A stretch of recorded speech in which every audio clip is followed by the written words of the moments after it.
اچھا فیاض، یہ بھی بتائیں کہ انتظامیہ سے آپ کی کس سے بات ہوئی، وہ کیا کہہ رہے ہیں کہ اس سے نمٹنے کے لیے کیا کیا جائے گا؟ کیونکہ ایک بار پھر سے وہاں پہ تحریک انصاف کی حکومت بنی ہے، اور اگر دیکھا جائے گزشتہ کچھ سال میں تبھی تحریک انصاف کی ہی حکومت تھی، تو حکومت، صوبائی حکومت کیوں اتنی ناکام ہے کہ تھوڑی سی بھی اگر بارش ہو جاتی ہے تو یہ صورتحال ہمارے سامنے آ جاتی ہے؟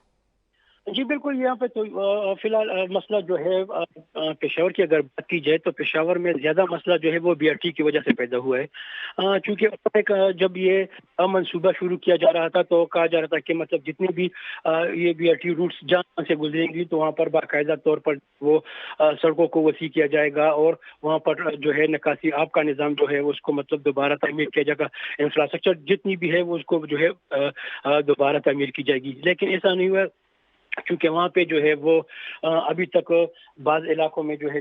جن علاقوں سے یہ روٹ جاتے ہیں وہاں پہ ابھی بھی جو ہے معمولی بارش ہو جائے تو سارا پانی جو ہے وہ سڑکوں پر آ جاتا ہے،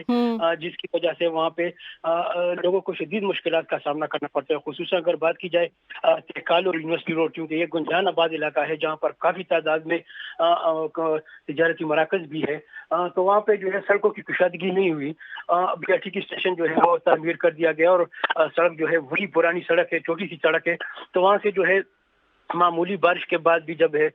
پانی جو ہے وہ نالوں بالکل کا ایسے پانی جو ہی ہے ہے، وہ سڑکوں پر معمولی سی بارش ہوتی ہے اور اس کے بعد نالوں کا پانی جو ہے وہ ابل ابل کے باہر آ جاتا ہے اور عوام کو مسائل کا سامنا کرنا پڑتا ہے۔